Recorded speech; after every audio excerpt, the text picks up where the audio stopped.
Natural star Nani హీరోగా, KGF ఎం Srinidhi Shetty heroine గా నటిస్తున్న చిత్రం హిట్ 3. హిట్ సినిమాల ఫ్రాంచైజీలో భాగంగా వస్తున్న 3వ చిత్రం కావడంతో ఈ చిత్రంపై భారీ అంచనాలు నెలకొన్నాయి. దీనికి తగ్గట్టు ఈ చిత్ర ట్రైలర్ ఉండడంతో ప్రేక్షకులు ఈ చిత్రం కోసం చాలా ఆతృతగా ఎదురుచూశారు. దర్శకుడు శైలేష్ కొలను ఈ చిత్రాన్ని అవుట్ అండ్ అవుట్ ఊర మాస్ ఎంటర్టైనర్ గా తెరకెక్కించారు. ఈ రోజు ప్రేక్షకుల ముందుకు వచ్చిన ఈ చిత్రం ఎలా ఉందో ఇప్పుడు మనం రివ్యూలో తెలుసుకుందాం.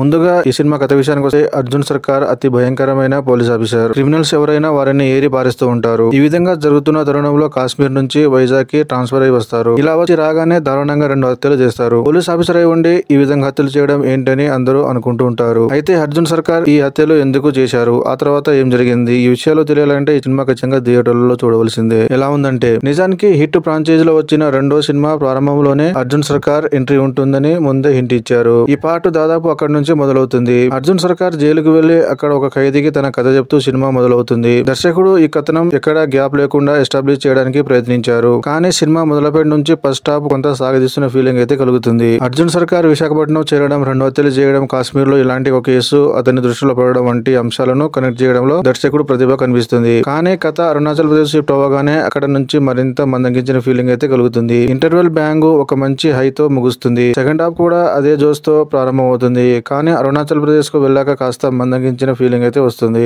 ఒకే ప్రదేశంలో కథ కొనసాగడం కొంచెం ఇబ్బందికరంగా ఉంటుంది. అయినా క్లైమాక్స్ లో 20 నిమిషాలు అద్భుతంగా ప్రేక్షకులను అబ్బురపరిచేలా చేశారు దర్శకుడు. ఇక్కడ విజయం సాధించడం అనిపిస్తుంది. ఫస్ట్ హాఫ్ ప్రేక్షకులు ఊహించిన విధంగా ఉంటుంది. ఇంటర్వెల్ తర్వాత ఆసక్తి పెరిగి అరుణాచల్ ప్రదేశ్ వెళ్ళాక స్క్విడ్ గేమ్ తరహా ప్రపంచాన్ని క్రియేట్ చేయడానికి ప్రయత్నించారు దర్శకుడు. ఈ ఎపిసోడ్ కాస్త సాగదీసిన ఫీలింగ్ కలిగిన కొన్ని మూమెంట్స్ మాత్రం సినిమాటిక్ గా అద్భుతంగా ప్రేక్షకులను అలరిస్తాయి. నాని ఫ్యామిలీ హీరోగా ఉన్న తన ఇమేజ్ నుంచి కొత్త దారిలోకి అడుగు పెడుతున్నారు. ఈ సినిమాలో అతను మరింత ఉత్సాహంగా, వైలెంట్ గా కనిపించారు. దయ్యా దాక్షిణ్యాలు లేని పోలీస్ అధికారి పాత్రలో ప్రాణం పోసినట్టుంది. సినిమా మొత్తం ఒకే వ్యక్తి చుట్టూ తిరుగుతూ ఆ పాత్రలో నాని తన బలమైన నటనతో ఆకట్టుకుంటారు. మొత్తం మీద సినిమా చూసి బయటకు వచ్చే ప్రేక్షకులు ఒక ఊరమా సినిమా చూసిన ఫీలింగ్ అయితే కలుగుతుంది. ఎవరెలా చేశారంటే, నాని గురించి కొత్తగా చెప్పాల్సిన అవసరం లేదు. ఏ పాత్రలో ఉన్నా ఖచ్చితంగా ఆ పాత్రలో తలమునకలవుతారు. ఈసారి అర్జున్ సర్కార్ గా ఆయన చూపించిన విశ్వరూపం నిజంగా అద్భుతం. ఆయన యాక్టింగ్ చూస్తుంటే మామూలుగా మాటలు లేకుండా మనసులోనే ఒక అనుభూతి వస్తుంది. శ్రీనిధి శెట్టి కూడా తన చిన్న పాత్రలో ఎంతో ఆకట్టుకుంది. ఈ సినిమాలో ఆమె యాక్షన్ సీన్స్ లో కూడా నాకు కనిపించి అదరగొట్టింది. హిట్ ఫ్రాంచైజీలో శ్రీనాథ్ మాగంటి మరోసారి తన ప్రత్యేక నటనతో ప్రేక్షకుల మనసును గెలుచుకున్నారు. రావు రమేష్ క్యారెక్టర్ కూడా చాలా బాగుంది. అయితే మిగిలిన